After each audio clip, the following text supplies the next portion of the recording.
In the previous session, we saw the remainder or error between a function and its polynomial expansion or the Taylor series at a particular point.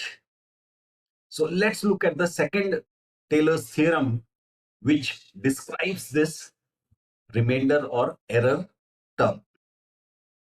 So the theorem says let f of x be a function defined in the closed interval a to b such that the n minus 1th derivative of f of x is closed in the closed interval a to b. N minus 1th derivative of f of x is differentiable in the open interval a comma b. Then there exists c belonging to the open interval a comma b, which is a subset of the real numbers, such that f of b is equal to f of a plus b minus a times f1 of a plus b minus a square by 2 factorial times f2a plus dot dot dot plus b minus a to the power of n minus 1 by n minus 1 factorial times f n minus 1a plus b minus a to the power of n by n factorial times fnc. Now here the last term b minus a to the power of n by n factorial times fnc is the remainder or error term. Now let's see how we arrive at this. Let's bring down here. So f of b is equal to f of a plus b minus a times the first derivative of f of a and so on.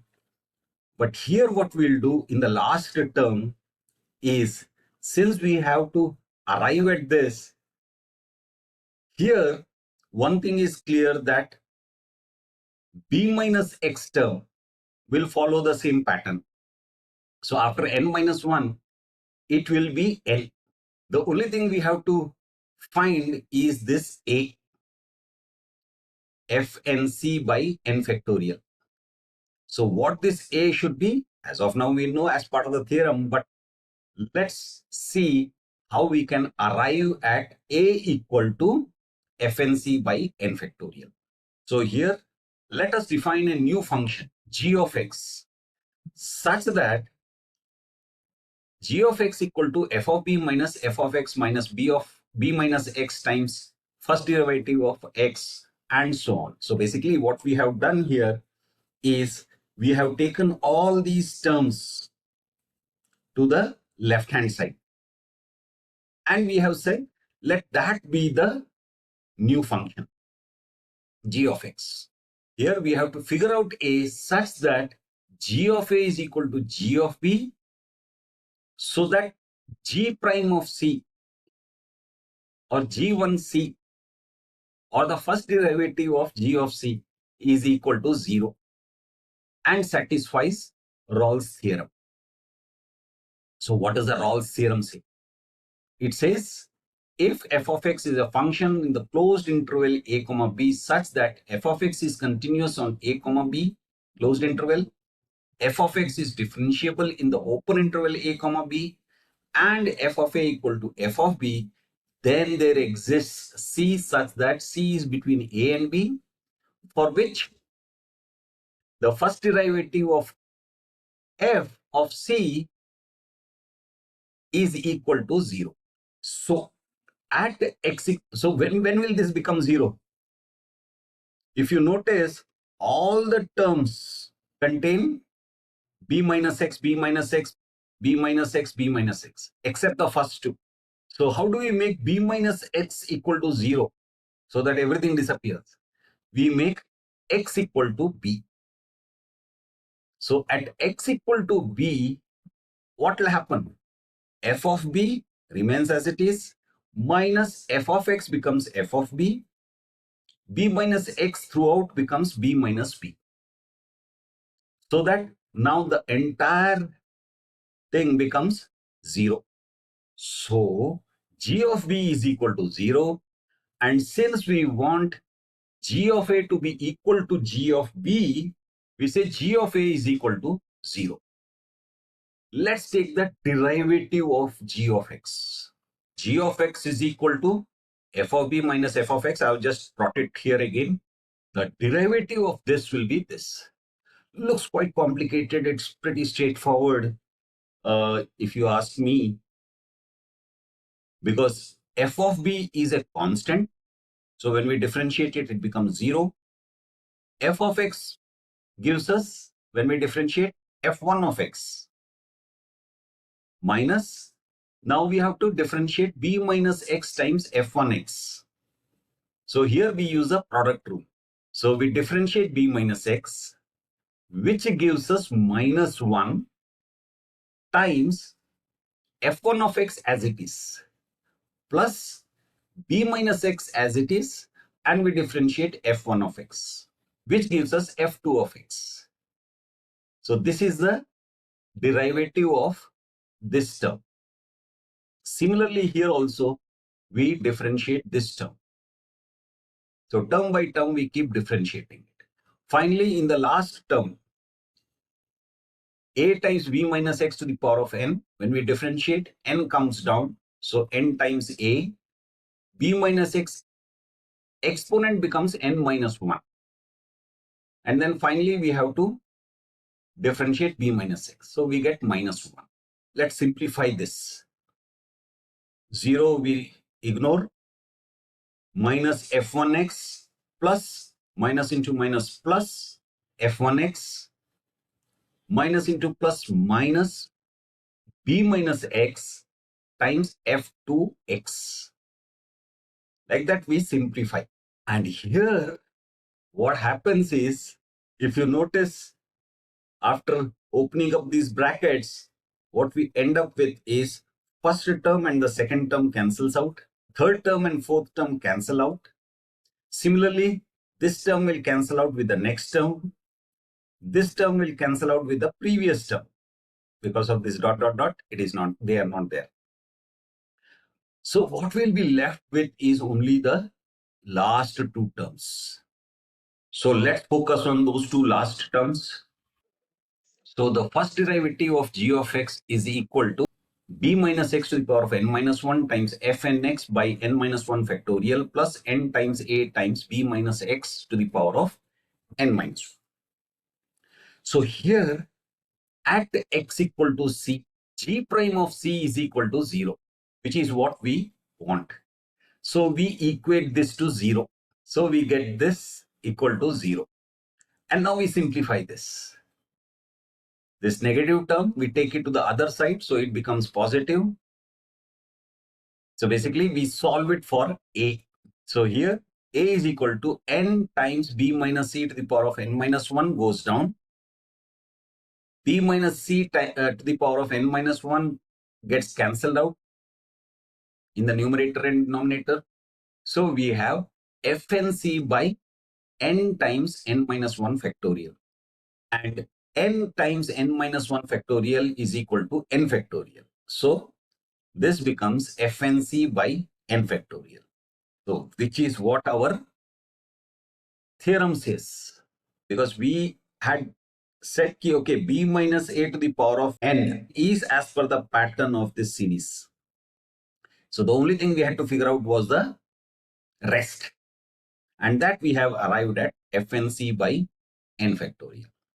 Bob's term is the remainder after n terms in Taylor series. Let's explore this a little bit more.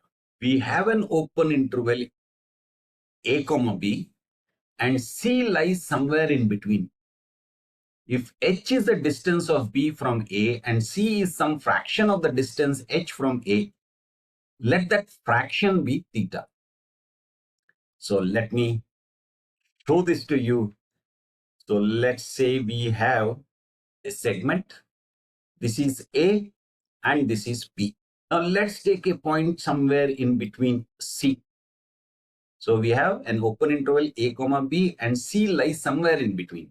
If h is the distance of b from a and from a, so b is h distance from a and c is some fraction of this distance AB.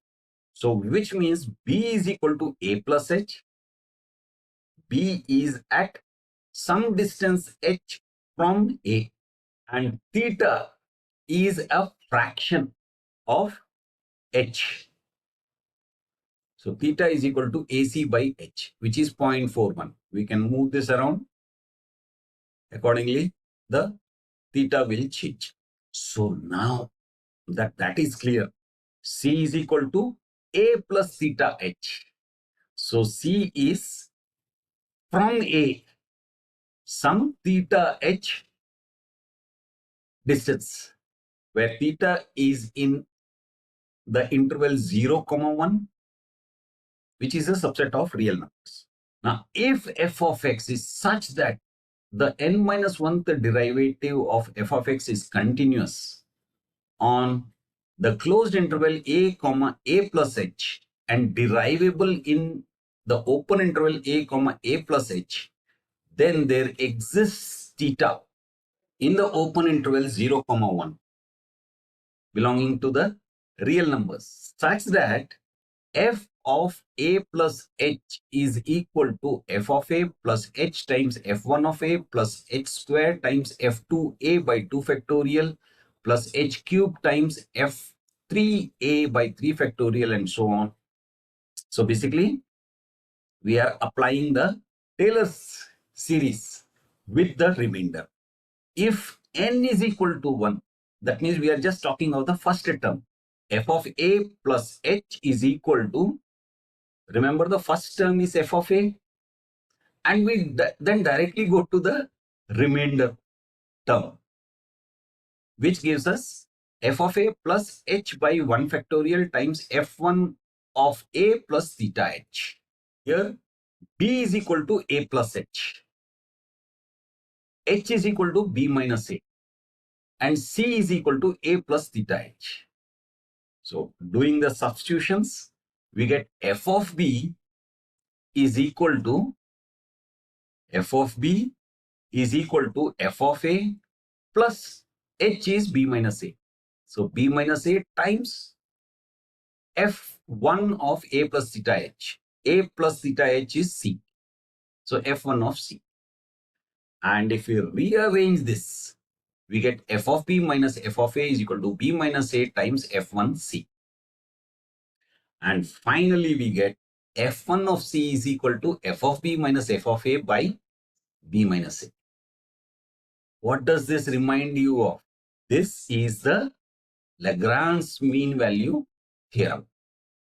Now, what happens if a is equal to 0 and b is equal to x?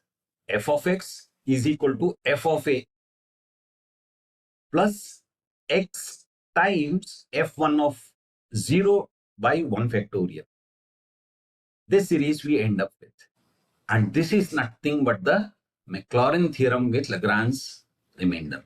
Now, we usually treat this as or refer to it as r of x or remainder function.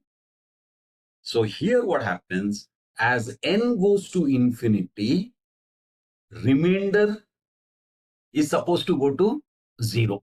So as we keep increasing the terms in the Taylor series, the error between the function and the Taylor polynomial at a particular point of x tends to merge or converge. And naturally, this happens when nth derivative of f at c does not grow faster than n factorial. Because if fnc grows much faster than n factorial, this will never go to 0. Not only that, x is fixed and lies within the radius of convergence. So for example, in natural log of x, we will end up with a problem if x is outside the radius of convergence. So here, if you notice, we are still in the radius of convergence. The point C is between minus infinity to infinity. So it is within the radius of convergence. So that was Taylor's theorem with remainder term or error term. Again, let me remind you, there is a link to a PDF book which describes all these in detail. Please feel free to download it, refer to it, and if you think somebody else can also benefit from it, please do share. That's it for now.